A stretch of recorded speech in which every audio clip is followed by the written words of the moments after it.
الحمد لله الذي أنزل على عبده الكتاب ولم يجعل له عوجا قيما لينذر بأسا شديدا من لدنه ويبشر المؤمنين الذين يعملون الصالحات أن لهم أجرا كبيرا وأشهد أن لا إله إلا الله وحده لا شريك له وأشهد أن سيدنا ونبينا وشفيعنا وحبيبنا ومولانا محمدًا عبد الله ورسوله صلى الله تعالى عليه وعلى آله وصحبه وبارك وسلم تسليمًا كثيرًا كثيرًا. أما بعد، فأعوذ بالله من الشيطان الرجيم. بسم الله الرحمن الرحيم. ألم تر كيف فعل ربك بأصحاب الفيل ألم يجعل كيدهم في تضليل وأرسل عليهم طيرا أبابيل ترميهم بحجارة من سجيل فجعلهم كعصف مأكول. بسم الله الرحمن الرحيم. لإيلاف قريش إيلافهم رحلة الشتاء والصيف فليعبدوا رب هذا البيت الذي أطعمهم من جوع وآمنهم من خوف.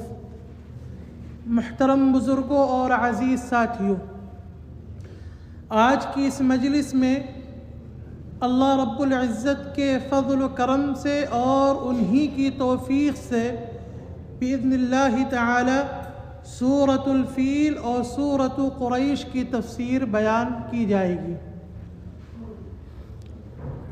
مفسرین کہتے ہیں کہ سورۃ الفیل اور سورۃ قریش معنی اور مفہوم اور مضمون کے اعتبار سے دونوں ایک ہی صورت ہے، لیکن حضرت عثمان بن عفان رضی اللہ تعالی عنہ نے جو قرآن مجید کو جمع کیا تھا، جس قرآن کو انہوں نے ترتیب دیا تھا، جسے امام کہا جاتا ہے، اس قرآن میں ان دونوں صورتوں کے مابین بسم اللہ ہے، جو بسم اللہ جو صورتوں کے درمیان فصل کرنے کے لیے لایا جاتا ہے۔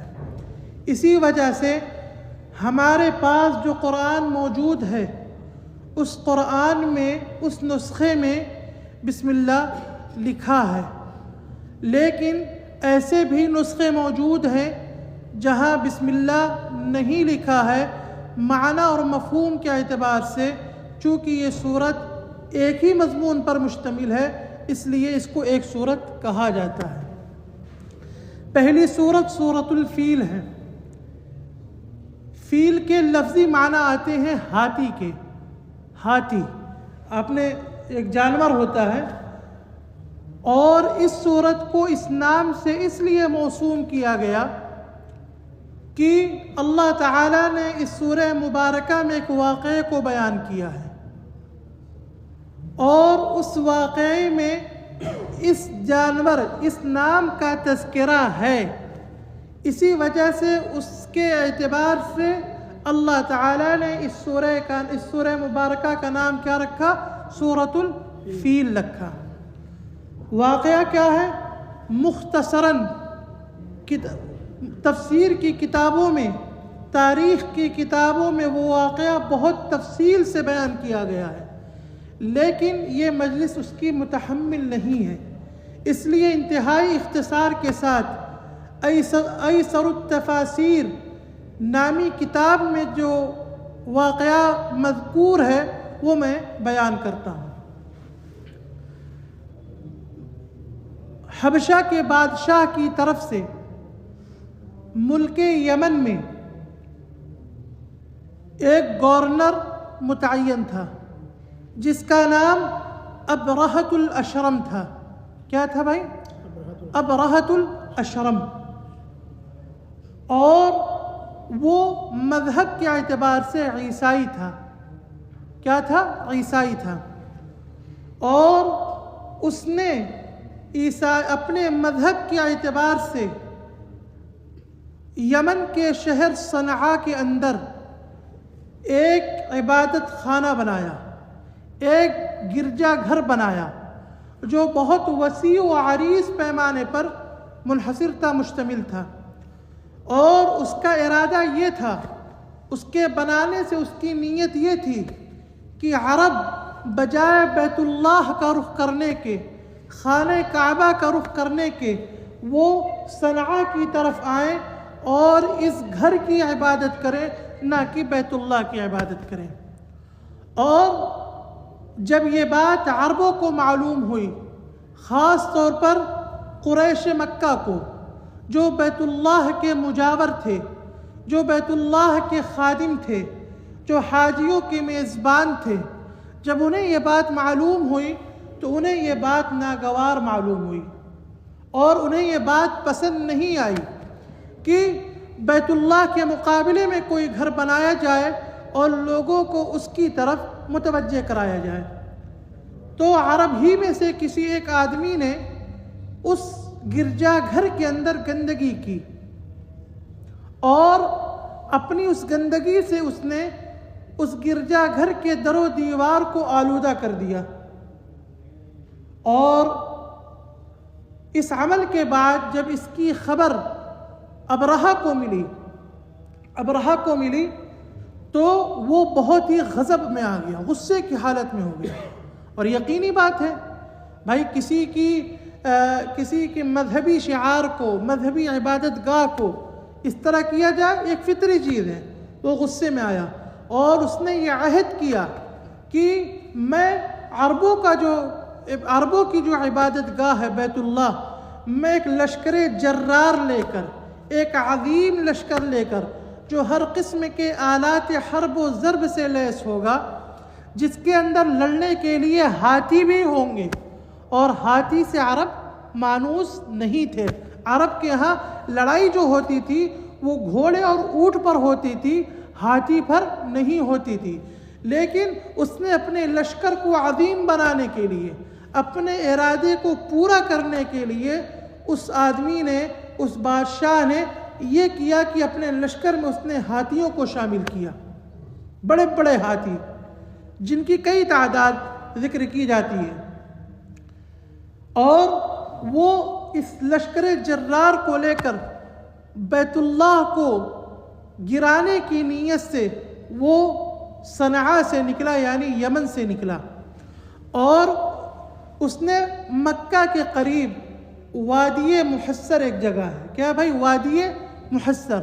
وہاں جب وہ پہنچا تو وہاں پہنچ کر اس نے سب سے پہلا جو کام کیا وہ یہ کیا کہ بیت اللہ کے جو مجاور تھے، اس کی جو دیکھ بھال کرنے والے تھے، اللہ کے نبی علیہ السلام کے دادا جناب عبد المطلب کی بکریوں پر اس نے کیا کیا؟ قبضہ کر لیا. جب یہ بات عبد المطلب کو معلوم ہوئی تو وہ گئے اور انہوں نے اس سے کہا، مخاطب ہو کر اس سے کہا کہ تم میری بکریوں کو واپس کر دو، اور رہی بات تم بیت اللہ کو ڈھانے کے لیے آئے ہو تو اس گھر کی حفاظت وہی کرے گا جو اس گھر کا رب ہے، اس گھر کا جو مالک ہے. وہ معاملہ تمہارا اور اللہ کا ہے، تم جانو، اللہ جانے، میری بکریاں تم واپس کر دو. بہرحال اس مقام پر، وادی محصر پر، اللہ تعالیٰ نے اس ظالم کو اور اس کے لشکر کو تباہ و برباد کیا. اور اتنے عظیم لشکر کو اللہ تعالیٰ نے اپنی قدرت سے بڑے ہی عجیب انداز سے اللہ تعالیٰ نے ہلاک و برباد کیا. اور اللہ تعالیٰ نے طریقہ کیا اختیار کیا کہ یہ جو چھوٹے چھوٹے پرندے ہوتے ہیں، پرندے، اللہ تعالیٰ نے ان کے جھنڈ کے جھنڈ ان پر بھیجے اور ان کے منہ میں اور ان کے پیر میں چھوٹی چھوٹی کنکریاں پتھر کی، جن کا سائز موم کی دال یا مسور کی دال کے برابر تھا. وہ اللہ تعالیٰ نے ان پر برسائے۔ اور کتابوں میں لکھا ہے تفسیر کی کہ جب وہ کنکڑی کسی سپاہی کے کسی فوجی کے اوپر گرتی تھی تو جب اس پر گرتی تھی تو وہ اس سے پھٹ جاتا تھا، یعنی وہ کھڑے ہونے کی صلاحیت نہیں رکھتا تھا۔ یہ کیا ہے؟ یہ اللہ کا عذاب تھا، یہ اللہ کا عذاب تھا، اور اس کے اندر کھڑے ہونے کی صلاحیت نہیں ہوتی تھی، اور اس پتھر کے گرنے سے، اس کی چوٹ سے اس کے جسم سے گوشت جو ہے وہ گرنا شروع ہوتے تھے، الگ ہونا شروع ہوتے تھے، اور اسی طریقے سے گوشت کے جھڑتے جھڑتے وہ جہنم واصل ہو جاتا تھا، مر جاتا تھا۔ اور یہی حشر ابرہہ کے ساتھ ہوا، جو اس لشکر کو لیڈ کر رہا تھا، جو وہاں کا گورنر تھا۔ بتاتے ہیں کہ صنعاء پہنچتے پہنچتے اس کا بھی یہی حال ہوا، کیونکہ کنکریاں اس کو بھی لگی تھی، اور وہاں پہنچتے پہنچتے اس کے جسم سے بھی گوشت جھڑنا شروع ہوا، ہڈیاں الگ ہونی شروع ہوئی، اور وہ جہنم واصل ہو گیا۔ یہ ہے مختصراً واقعہ۔ اسی واقعے کو اللہ تعالیٰ نے اس سورہ مبارکہ میں بیان کیا ہے، اور یاد رکھیں اس بات پر مفسرین کا اتفاق ہے کہ یہ واقعہ اللہ کے نبی علیہ السلام کی ولادت کے سال نمودار ہوا، یعنی جس سال آپ صلی اللہ علیہ وسلم اس دنیا میں تشریف لا رہے تھے اسی سال یہ واقعہ پیش آیا۔ اور یاد رکھیں یہ اللہ کے نبی علیہ السلام کی نبوت کی دلیل ہے، اور آپ صلی اللہ علیہ وسلم کے معجزات میں سے کیا ہے بھائی؟ ایک معجزہ ہے۔ معجزہ کہتے کسے؟ کہ خرق عادت، خلاف عادت کسی چیز کا پیش آنا، ایسی چیز جو انسان کی عقل میں نہیں آتی، اس چیز کے ہو جانے کا نام کیا ہے؟ معجزہ ہے۔ اگر نبی کے ہاتھ سے ظاہر ہو تو معجزہ، اور ولی کے ہاتھ سے ظاہر ہو تو کیا ہے؟ کرامت ہے۔ کیا ہے؟ کرامت ہے۔ تو اتنے بڑے لشکر کو اللہ تعالیٰ نے چھوٹی چھوٹی کنکریوں سے تباہ و برباد کر دیا، نیست و نابود کر دیا۔ یہ معجزہ ہی تو تھا، یہ معجزہ ہی تو تھا، اور تھا کس کا؟ اللہ کے نبی علیہ السلام کا معجزہ تھا۔ اسی چیز کو اللہ تعالیٰ بیان کر رہے ہیں، سنیے گا، ترجمہ سنیے غور سے۔ اللہ تعالیٰ کہتے ہیں الم تر، اپنے نبی کو مخاطب کیا، اے نبی کیا آپ نے دیکھا نہیں؟ الم تر، کیا آپ نے دیکھا نہیں؟ اب آپ کہیں گے کہ اللہ کے نبی علیہ السلام تو پیدا بھی نہیں ہوئے تھے، اور کہا جا رہا کہ آپ نے دیکھا نہیں۔ یاد رکھیں یہ واقعہ اتنا مشہور تھا، اتنا مشہور تھا، زبان زد عام تھا، ہر کس و ناکس کی زبان پر یہ واقعہ تھا، اور ہر آدمی اس کو جانتا تھا۔ اور جب کوئی چیز اتنی مشہور ہو جائے، اتنی مشہور ہو جائے تو وہ دیکھنے کے حکم میں آ جاتی ہے۔ یعنی بسا اوقات کوئی چیز اتنی مشہور، آدمی کہتا ہے یار تم نے دیکھا نہیں یہ کام ہوا، حالانکہ اس نے دیکھا نہیں تھا، مشہور ہونے کی وجہ سے کہہ دیا جاتا ہے۔ یہ ایک تعبیر ہے، یہ ایک تعبیر ہے۔ یا آپ آسان لفظوں میں یہ کہہ دیجئے کہ الم ترى، یہاں الم تعلم کے معنی میں اے نبی کیا آپ کو معلوم نہیں، کیا آپ نے دیکھا نہیں؟ کیف فعل ربک باصحاب الفیل، کہ آپ کے رب نے ہاتھی والوں کے ساتھ، یعنی اس لشکر کے ساتھ کیسا معاملہ کیا؟ کیا آپ نے دیکھا نہیں کہ آپ کے رب نے اس لشکر کے ساتھ کیسا معاملہ کیا؟ آگے فرماتے اللہ تعالیٰ الم یجعل کیدہم فی تضلیل، کیا الم یجعل، کیا اللہ تعالیٰ نے بنا نہیں دیا، اللہ تعالیٰ نے کر نہیں دیا کیدہم، ان کی سازش کو، ان کی سازش کیا تھی؟ بیت اللہ کو ڈھانے کی جو سازش تھی، فی تضلیل، سر تا پا غلط نہیں کر دیا اللہ نے، ان کی سازش کو اللہ تعالیٰ نے ناکام نہیں بنا دیا۔ بنایا کیسے؟ وہ سنیے، وَأَرْسَلَ عَلَيْهِمْ طَيْرًا أَبَابِيلَ، اللہ تعالیٰ نے ان پر بھیجے غول کے غول پرندے، جھنڈ کے جھنڈ پرندے اللہ تعالیٰ نے بھیجے۔ وہ کرتے کیا تھے؟ ترمیہم بحجارت من سجیل، وہ اوپر سے پتھر کی کنکریاں ان پر برساتے تھے، پتھر کی کنکریاں ان پر برساتے تھے. اتنا برسایا اللہ تعالیٰ کہتے ہیں فَجَعَلَهُمْ كَعَصْفٍ مَأْكُولٍ کہ ہم نے ان کو کھائے ہوئے بھوسے کے مانند کر دیا. بھوسا جانتے ہیں نا، جو جانوروں کو ڈالا جاتا ہے، ہم نے ان کو کھائے ہوئے بھوسے کے مانند کر دیا. اس طرح سے ہم نے ان کو تباہ و برباد کیا، ہلاک کیا. اللہ تعالیٰ نے یہاں ان کو مثال میں کہا کہ ہم نے ان کو کھائے ہوئے بھوسے کے مانند کر دیا. تو بھوسے سے کیوں تعبیر کیا؟ بھوسا یہ عصف ہے نا، کعصف، یہ عصف کے معنی تھے بھوسے کے. بھوسا جو ہوتا ہے نا وہ منتشر ہوتا ہے، پھیلا ہوتا ہے. آپ دیکھیں گے وہ اکٹھا نہیں ہوتا بلکہ الگ الگ ہوتا ہے، اور جب جانور اس کو کھا لیتا ہے نا تو اور الگ ہو جاتا ہے. وہ اس کا وجود کیا ہوتا ہے؟ ختم ہو جاتا ہے. تو اسی لیے اللہ تعالیٰ نے ان کو بھوسے کی مانند کہا. جو میں نے کہا تھا شروع میں کہ جب کنکریاں ان پر گرتی تھی تو وہ بیٹھ جاتے تھے، اٹھنے کی سکت نہیں ہوتی تھی. ان کے جسم سے گوشت جھڑنا شروع ہوتے تھے، ہڈیاں گرنا شروع ہوتی تھی اور وہ مر جاتے تھے. تو اسی لیے اللہ تعالیٰ نے کہا کہ ہم نے ان کو کھائے ہوئے بھوسے کی مانند کر دیا. ایک چیز ترجمہ واضح بھائی نا، ترجمہ واضح. ایک چیز یہاں ایک لفظ آیا ہے، ابابیل کا لفظ آیا. کیا آیا بھائی؟ ابابیل. لوگ سمجھتے ہیں کہ وہ جو پرندے آئے تھے ان کا نام ابابیل تھا. نہیں، ابابیل کے معنی آتے ہیں جھنڈ کے جھنڈ، غول کے غول. اور طیرن کے معنی آتے ہیں پرندے کے. طیرن کے معنی آتے ہیں پرندے کے. اس لیے جو لوگوں کے اندر یہ غلط فہمی ہے کہ ان پرندوں کا نام ابابیل تھا، یہ غلط ہے. ابابیل پرندے کا نام نہیں تھا، بلکہ ابابیل کے معنی ہے کہ جھنڈ کے جھنڈ ہم نے ان پر کیا بھیجے؟ پرندے بھیجے. ٹھیک ہے. اس واقعے کے بعد یعنی اتنے بڑے لشکر کو اللہ تعالیٰ نے اس طریقے سے ہلاک و برباد کیا. اس واقعے کے بعد قریش مکہ کی عظمت لوگوں کے دلوں میں اور پیوست ہو گئی اور بڑھ گئی. عرب ان کو الگ اعزاز کرتے تھے، ان کو الگ مقام دیتے تھے. قریش مکہ کا اعزاز اور اکرام تھا. کیوں؟ اس لیے کہ وہ بیت اللہ کے خادم تھے، وہ حجاج کے میزبان تھے، وہ حجاج کی خدمت کرتے تھے. اس وجہ سے عرب ان کی عزت کرتے تھے. لیکن اس واقعے کے بعد ان کی عزت مزید بڑھ گئی. ان کی عزت کیا ہو گئی؟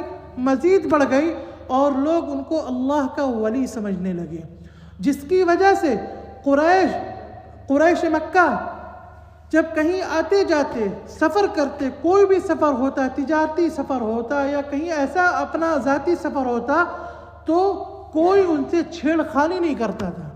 ورنہ اس زمانے میں سفر آسان نہیں تھا. قافلے کے قافلے لوٹ لیے جاتے تھے.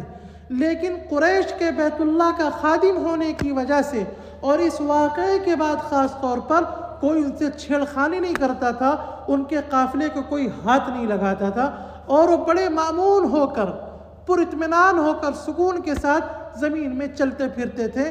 یہ اللہ تعالیٰ کا ان کے ساتھ کیا تھا؟ ایک مزید احسان تھا. اب اگلی صورت دیکھیے گا. اسی وجہ سے اسی احسان کو اللہ تعالیٰ نے سورہ قریش میں بیان کیا ہے. کیا کیا بھائی؟ سورہ قریش میں بیان کیا. یاد رکھیں کہ مکہ کی جو زمین تھی وہاں کوئی کھیتی نہیں ہوتی تھی، وہ بنجر زمین تھی. وہاں پانی میسر نہیں تھا. جب پانی میسر نہیں تو سرسبز و شادابی نہیں تھی.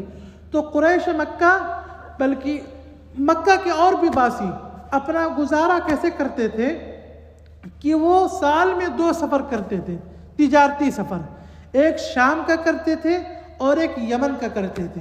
شام کا موسم ٹھنڈا ہوتا ہے، ملک شام کا موسم ٹھنڈا ہوتا ہے تو وہ گرمی کے موسم میں شام جاتے تھے، اور یمن کا موسم گرم ہوتا ہے تو ٹھنڈی کے موسم میں وہ یمن جاتے تھے اور وہاں جا کر خرید و فروخت کرتے تھے، اور جو منافع ہوتا تھا وہ، اور اسی طریقے سے اپنی اور دیگر جو ضروریات کا سامان ہوتا تھا، کھانے پینے کا، گزر بسر کا، وہ لے کر آتے تھے اور اسی پر ان کا گزارا ہوتا تھا. اور وہ اتنا ہوتا تھا اللہ کے کرم سے کہ وہ مالدار ہو جاتے تھے. وہ کیا ہو جاتے تھے؟ مالدار ہو جاتے تھے. تو ان کا یہ جو 2 سفر ہوتا تھا، تجارتی سفر، یہ ہر قسم کی لوٹ مار سے بچا ہوتا تھا. یہ معمول طریقے پر ہوتا تھا. اسی چیز کو اللہ تعالیٰ نے اس سورہ مبارکہ میں بیان کیا اور سنیے گا. فرماتے ہیں لإیلاف قریش. ایلاف کے معنی آتے ایلاف. ایلاف میں کیا کہتے ہیں دو الفاظ ہیں. ایک لام حرف ہے اور ایلاف دوسرا لفظ ہے. ایلاف کے معنی آتے ہیں عادی ہونے کے، مانوس ہونے کے. لإیلاف قریش، قریش کے مانوس ہونے کی وجہ سے. قریش کے ترجمہ سنیے گا. قریش کے مانوس ہونے کی وجہ سے. کس سے مانوس تھے وہ؟ ایلافہم رحلۃ الشتاء والصیف، ان کا سردی اور گرمی کے سفر سے مانوس ہونے کے واسطے. سردی اور گرمی کے سفر سے مانوس ہونے کے واسطے. اور وہ سفر کہاں ہوتا تھا؟ میں نے بتایا شام اور یمن کا ہوتا تھا. تو اس سورت کے شروع میں جو لام ہے وہ اس بات کا تقاضا کرتا ہے، اس بات کو بتلاتا ہے کہ اس سورت کا تعلق پچھلی سورت سے، اس کا مضمون پچھلی سورت سے. اور یہاں پر ایک جملہ محذوف ہے. وہ کیا ہے؟ انا اہلکنا اصحاب الفیل، کہ ہم نے اصحاب الفیل کو ابرہہ اور اس کے لشکر کو ہلاک کر دیا، اس وجہ سے کہ قریش سفر کے عادی تھے سردی اور گرمی میں. سردی اور گرمی کے دو سفر کے قریش کیا تھے؟ عادی تھے. یہاں رک کر ایک بات سنیے. اللہ تعالیٰ نے قریش کو، ابرہہ کو ہلاک و برباد کیا. اس ہلاک و برباد کرنے کی وجہ سے قریش اور مأمون ہو گئے. قریش کی جو سیادت تھی، ان کا جو عزت اور احترام تو کس وجہ سے تھا؟ وہ بیت اللہ کی وجہ سے تھا. بیت اللہ کی وجہ سے تھا نا. جب ان کی قیادت اور سیادت بیت اللہ کی وجہ سے تھی، بیت اللہ کی وجہ سے تھی، تو اگر ابرہہ ان کے لشکر کو ڈھا دیتا، اگر ابرہہ بیت اللہ کو ڈھا دیتا اور وہاں قبضہ کر لیتا، تو ان کی یہ سیادت باقی رہتی؟ نہیں رہتی باقی. اور دوسری بات یہ یمن کا سفر کرتے تھے. یمن میں گورنر کون تھا؟ ابرہہ تھا. تو وہاں سے بھی تو ان کو خطرہ تھا. تو اللہ تعالیٰ اسی بات کو کہہ رہے ہیں کہ ہم نے ابرہہ اور اس کے لشکر کو ہلاک و برباد کر دیا اس وجہ سے کہ تم دو سفر کرتے تھے، ایک یمن کا اور ایک شام کا، اور اس وجہ سے کہ تم بیت اللہ کے مجاور تھے، بیت اللہ کے خادم تھے، جس کی وجہ سے تمہاری عزت ہوتی تھی. اگر بیت اللہ کو ڈھا دیا جاتا تمہاری عزت تو ختم تھی. جب اللہ تعالیٰ نے تمہارے ساتھ اتنا بڑا احسان کیا، اتنا بڑا اکرام کیا، آج جب تمہارے پاس سیادت ہے، قیادت ہے، اور تمہیں میں سے ایک آدمی نکل کے تمہیں کہہ رہا ہے کہ ایک اللہ کی عبادت کرو، ایک اللہ کی عبادت کرو اور اللہ سے ہونے کا یقین رکھو اور میری نبوت و رسالت پر ایمان لے آؤ، تم اس کو جھٹلا رہے ہو. پھر آگے اللہ تعالیٰ کہتے ہیں جب ہم نے اتنا احسان کیا، اتنا اکرام کیا، فَلْيَعْبُدُوا رَبَّ هَذَا الْبَيْتِ، اے قریش مکہ چاہیے کہ تم اس گھر کے رب کی عبادت کرو. تمہاری عزت و سیادت و قیادت اس گھر سے وابستہ ہے.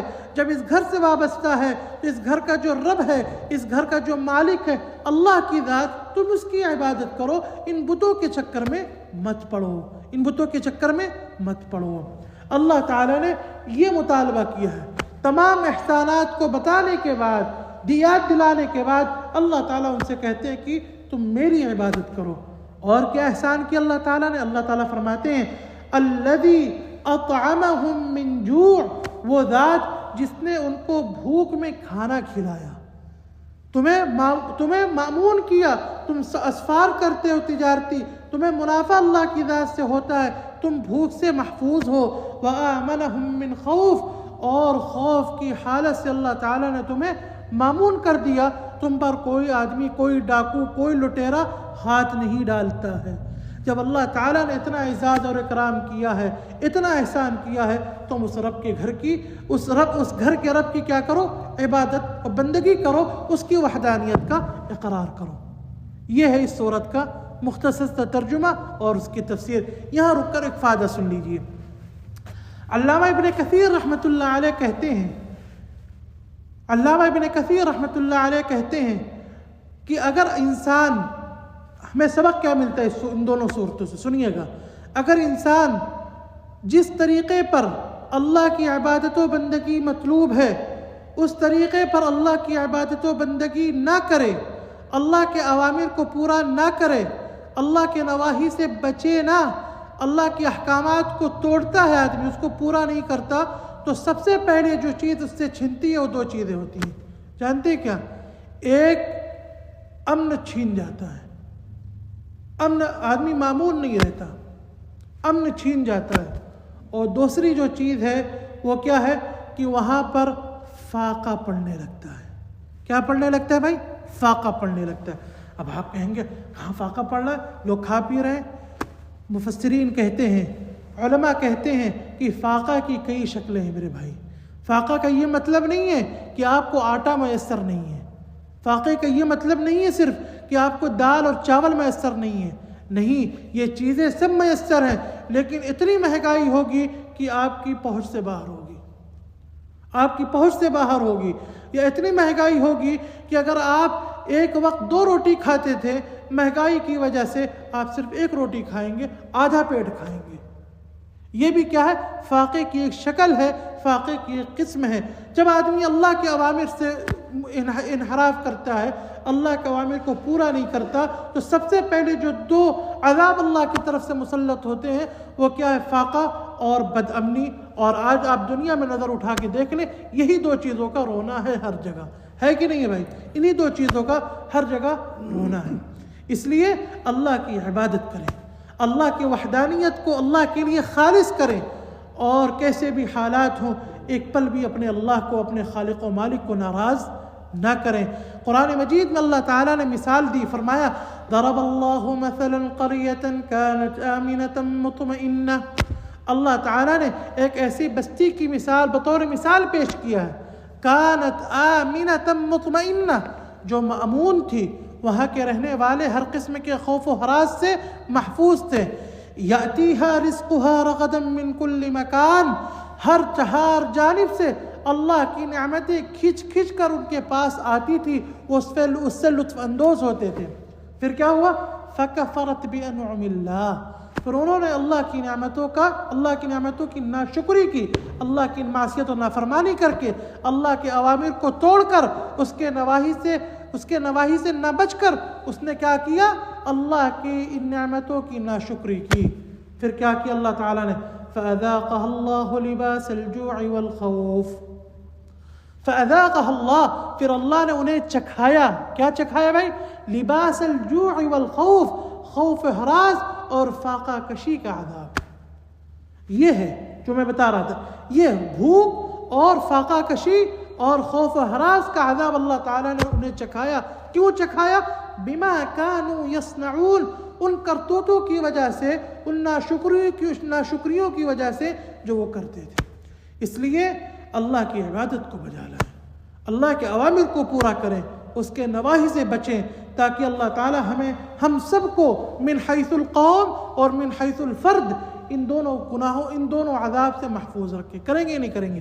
اسی طریقے سے آخری بات، علماء کہتے ہیں، مفسرین لکھتے ہیں کہ اگر کسی شخص کو کسی بھی طرح سے کہیں بھی، چاہے من حیث الفرد ہو، گھر میں اپنی ذات سے، یا پھر امت کے اعتبار سے، ملک کے اعتبار سے، کہیں بھی خوف و ہراس کا اگر ماحول ہے، اس سے ڈر ہے کسی چیز کا، تو اس سورت کو کثرت سے پڑھے، سورہ قریش کو۔ کس کو بھائی؟